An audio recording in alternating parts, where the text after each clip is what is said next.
Hello and welcome to the GMBN Tech Show. This week we have the GMBN Canyon Strive giveaway, loads of new tech, 2020 bikes, plus all the normal good stuff. So first up on the agenda is the Canyon Strive giveaway. This is actually something being hosted via the main channel, but it's really worth checking out. Click the link below to find out how you can win.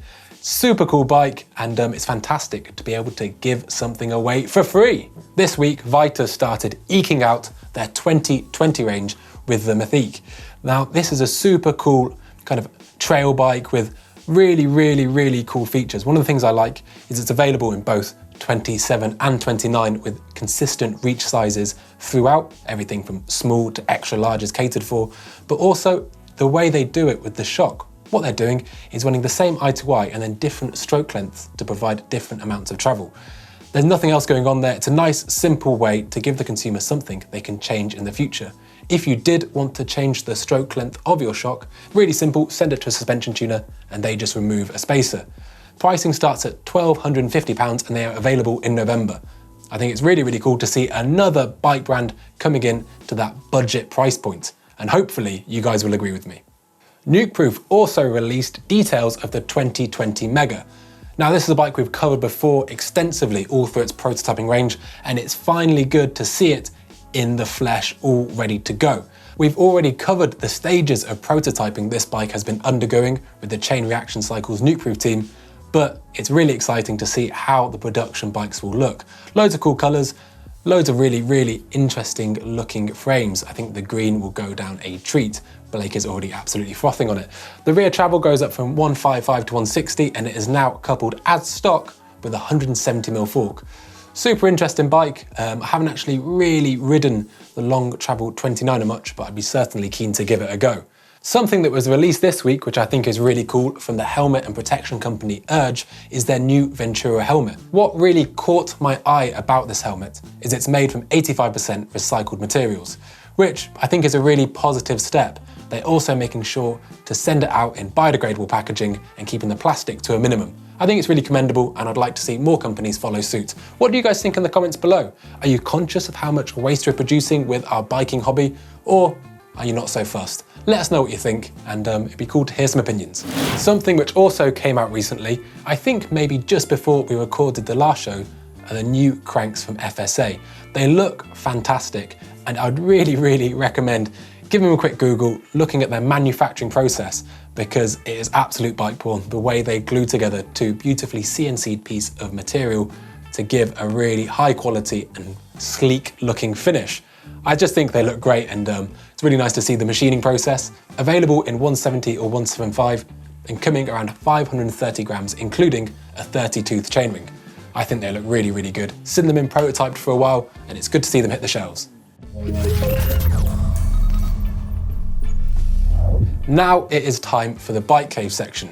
This is where we get to show off where you keep your bikes, where you work on your bikes, and where you store them.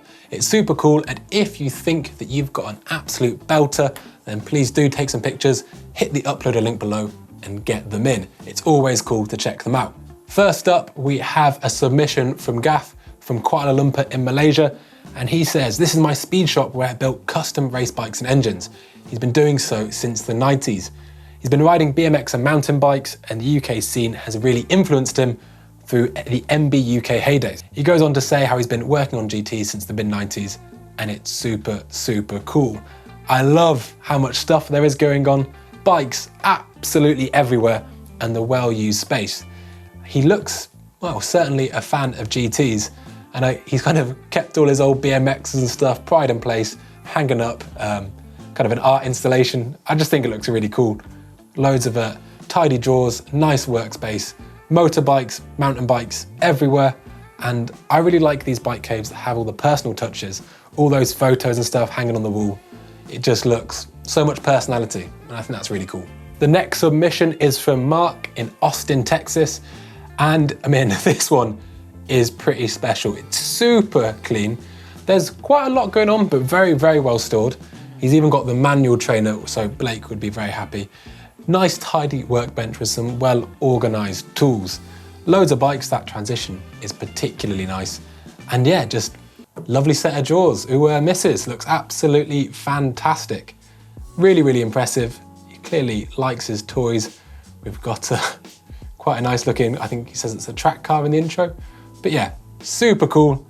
Really, really nice use of the space. Very light and airy. I can imagine that's a really good place to work on. I think there's some storage on the ceiling as well. And I love that stuff. The things you very rarely use, put them away, don't have to worry about them. Yeah, really, really cool. Another bloody good submission. Last but not least, we have Stan in Berkshire. And this is like professional grade. This is really, really, really cool. Big Parktool fan, you can tell that from a great distance. Lots of the famous blue going on. Speaking of blue, seem to be kind of stockpiling the blue towel as well. But you know, if it's needed, absolutely fantastic. Everything is super clean, well organized. All the tools hanging absolutely kind of parallel to one another. He's got a TV in there, compressor. Just everything looks absolutely like this. Really, this one is the cherry on the cake. Really, really cool. Says he's kind of got aspirations to hopefully start making, you know, his bike mechanic side a bit more prevalent in his day-to-day life, maybe working as a job. He's SciTech qualified, and it's just absolutely fantastic. So yeah, all 3 submissions this week have been really, really quite spectacular and top drawer, if you'll excuse the pun. Really, really cool. And if you're at home thinking that you could mix with these guys, or maybe you just want to show off your nice, humble bike abode, then click the upload link below, send it in, and we'd love to see what you got. Now it is time for Top Mods, which is my personal favorite of these sections. This is where you get to show off all your hard work, all the interesting things you've done on your bike, and some of the modifications you've made, which might not be quite as stock. If you've got some stuff at home, take some pictures, click the upload link below and let us have it, because it is super, super cool. First of all, we've got Michael with his Airdrop Edit V3, and he's from Germany. And he says he brought the frame together with a super deluxe coil shock. He fitted a full Invisi frame, which is a bit of an undertaking, fair play, and he built the bike up himself. He protected parts of the chainstays as well as the inside of the seat stay with slapper tape to stop the chain rattling around, and attached some grip tape to the shift lever. The bike fits perfectly and feels very capable and pedals well. Fantastic. I mean, just looking at this spec list, it's all pretty draw-worthy. You've got a lot of nice stuff like the those SRAM guides. I'm actually super impressed with them. And one thing I do notice is you're running the Trick Stuff power brake pads, which is really, really cool modification. I think sometimes kind of aftermarket pads sort of get a bad name as being the cheap option, or you know, where you skimp to save a few quid. But I think if you actually do some research, there are some pads that can actually improve your brake performance. And in my experience, the Trick Stuff has been a really high quality. And yeah, if you're interested in that sort of thing, want to improve your braking, maybe look around and see what pads are available for your calipers, because it's really, really cool. The airdrop bikes themselves, I mean, to look at it, is absolutely fantastic looking. They seem to be generating a bit of a cult following. I know a couple of people that ride them now, and all are absolutely in love. Yeah, super lovely. It's got those the code RSCs as well, which are the guide RSCs. Yeah, super. Really nice bike. And let's go on to the next one. And it is from Ran, and it's actually not a bike, but he's saying, let's have a look at this. So he's got a set of Leatherman pliers, which he has heat treated to give an oil slick effect. And to be honest, after bagging on oil slick quite substantially these last couple of weeks, I hope this has got a spoon attachment, because I need to eat some humble pie. It actually looks really, really cool. And it's awesome that you just did it at home. Yeah, good on you. Really, really nice. We've also got a submission from Chase, and he's got his Zero Tanafa, and this is really, really, really, really cool. Just looking at what he's written through here. He's running a 29-inch wheel and a 26-inch fork that he has custom spaced. Rear shock is a DVO jade that is also recoated.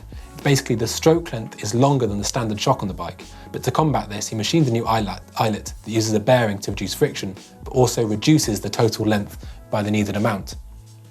And basically, combined with some offset bushings, it brings the eye to eye down to fit within tolerance. And the brakes are what's really, really interesting.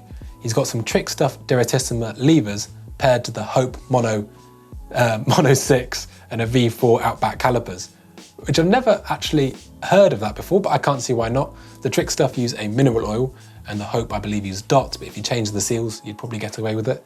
And really, really cool. Interestingly enough, the Diratessima name, I believe, is actually an Italian term, which means like, it's like if you were to go climbing, it's the steepest line on the climb or something like that. But yeah, a bit of a mouthful, but certainly a cool bit of kit.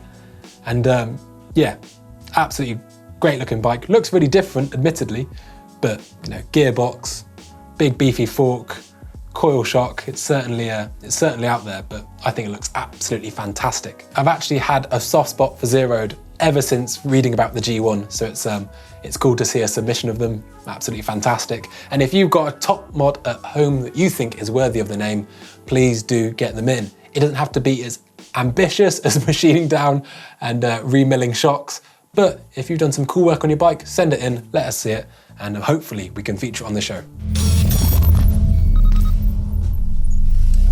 For Tech of the Week, I'm actually going to throw to Doddy and let's see what he's got in store. I want to talk to you about a new product from Stan's No Tubes. That's right, as this company, you may well be familiar with the logo and the name Stan's because they made the very first tubeless conversion kit. It came with a bottle of the solution, a bigger one than that in fact, and it came with rubber rim strips that had a valve core built onto them.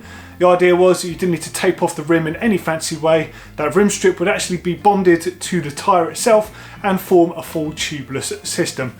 Brilliant idea, and one that actually has carried forwards, and nowadays most manufacturers offer some kind of tubeless ready solution. Now it's a great idea, and all tubeless setups are much better than running old inner tubes. But the problem is you still have to fix holes occasionally if you tear the tyre carcass. Now what you'll be familiar with is something along these lines, which are used to basically plug that hole. You pull the tool out and the little worm is left hanging out of your tyre. Now these things are very good, but they do rely on having to sometimes make the hole bigger in the first place, because these aren't something that's been designed specifically for bikes. They've actually come from the motorcycle world where the casings are much bigger. So you kind of actually have to make the hole bigger in the first place. Now this is where the new Stan system comes in. Now Stan's got a system called Dart. Now this is the Dart system. So if I just take a look at the end here, you can see it's got a prong on the end in a similar fashion to the reaming and worm tools, except the actual rubber you can see on the end is very, very different. It's very soft, and it's actually designed to have a chemical reaction with Stan's latex solution and form an instant rubber bond. That's right, you stab these things in and it forms a permanent bond on the spot. You also don't need to trim off the outside, so it's a really cool system. Something else nice to note is it's a carbon prong there, and these darts, you can reload them from a whole tray of supplied extra heads. And on the actual tool, it's nice and easy to keep in your bag. There's one on each end, so if you have extra punctures while out on the same ride, you can just stab it in and go. Something nice to note as well is there's a little valve core tool on the end. Nice little bit of kit from Stan's No Tubes. That's the Dart, it's available now. I'm keen to try it out myself, looks good. Certainly a cool bit of kit from Stan's, and I think it would definitely deserve a space in a backpack on a big ride. Now, as always guys, thank you very, very much for watching, and if you want to stick with the channel, check out the thing that Doddy did, all the ways you might be damaging your bike without even realising it. That came at the weekend and is a thoroughly good watch. Click down there for that one. And if you want to watch a real-time service of an air chamber on a fork, click down there and I can talk you through it. Thank you very much for watching. Don't forget to like and subscribe and hit that notification bell. We'll see you next time.